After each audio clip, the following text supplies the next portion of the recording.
Kenapa dilanggar? Untuk yang masuk ke kali. Kenapa aturan dilanggar? Bapak tahu tapi Kenapa dilanggar? Setiap hari kita nguburin orang, Pak. Bapak ambil tanggung jawab.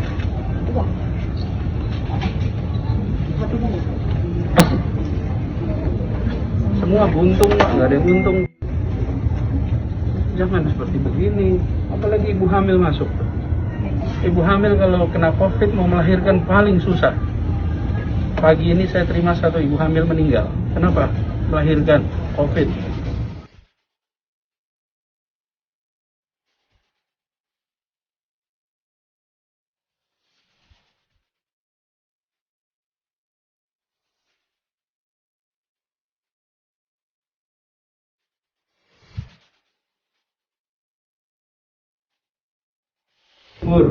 Kenapa?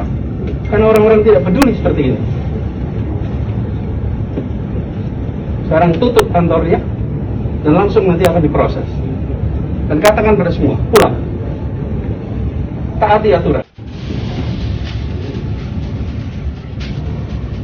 Mengerti?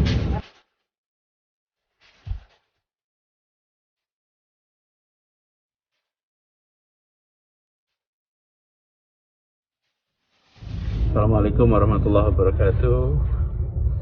Untuk seluruhnya masyarakat Jakarta, hari ini hari Selasa tanggal 6 Juli, kita baru saja melakukan inspeksi. Ada hal yang perlu kita renungkan sama-sama.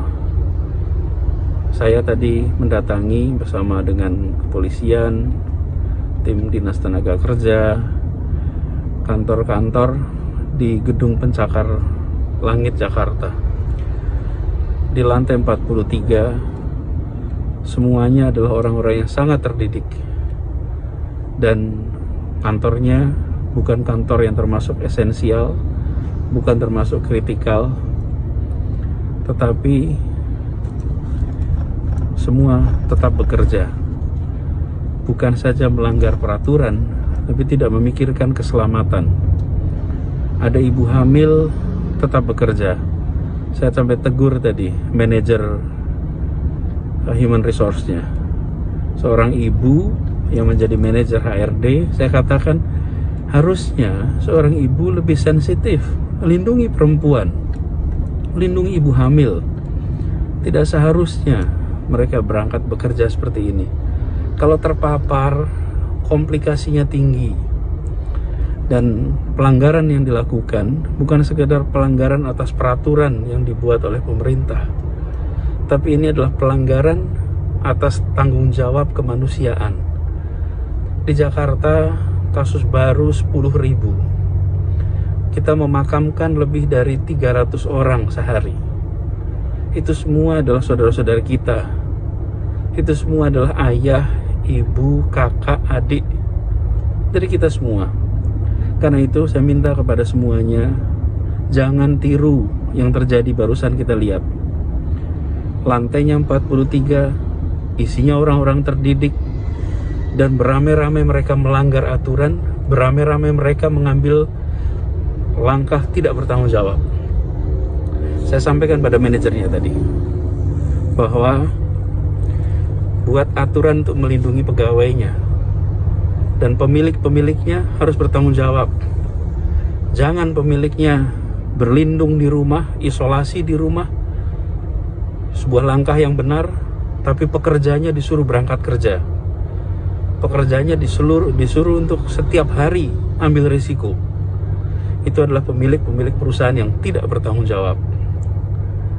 Tadi saya sampai minta wajahnya diambil itu, country manager, ambil fotonya, tunjukkan namanya. Ini adalah orang-orang yang tidak bertanggung jawab. Orang-orang yang memilih untuk membuat karyawannya ambil resiko. Tadi langsung kantornya suruh tutup, semua karyawan harus pulang, dan langsung diproses hukum. Termasuk dari kepolisian akan memproses secara pidana, karena mereka melanggar undang-undang wabah. Jadi Saya minta kepada semua, mari ambil sikap tanggung jawab. Ini bukan sekedar soal peraturan, bukan soal sekedar soal pasal. Ini adalah soal melindungi sesama, melindungi saudara-saudara kita, melindungi anak buah kita, melindungi pekerja yang bekerja untuk perusahaan kita. Ambil sikap tanggung jawab itu.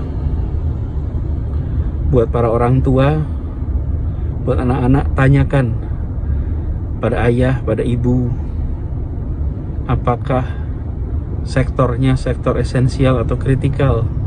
Buat kakek, nenek, tanyakan pada anak-anaknya, ini pada pergi kerja sektor esensial, kritikal atau tidak. Kalau tidak, ambil sikap tanggung jawab.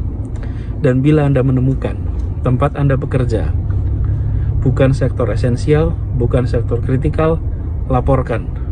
Lewat apa? Aplikasi Jaki. Dengan aplikasi Jaki itu, maka Anda bisa laporkan dan nama Anda tidak muncul. Anda akan terlindungi identitasnya. Lalu segera kita akan melakukan tindakan untuk menegakkan aturan. Tadi ada yang tanya, apakah akan dihukum seberat-beratnya? Saya katakan, hukuman itu bukan untuk memuaskan perasaan kita. Hukuman itu adalah untuk menegakkan peraturan.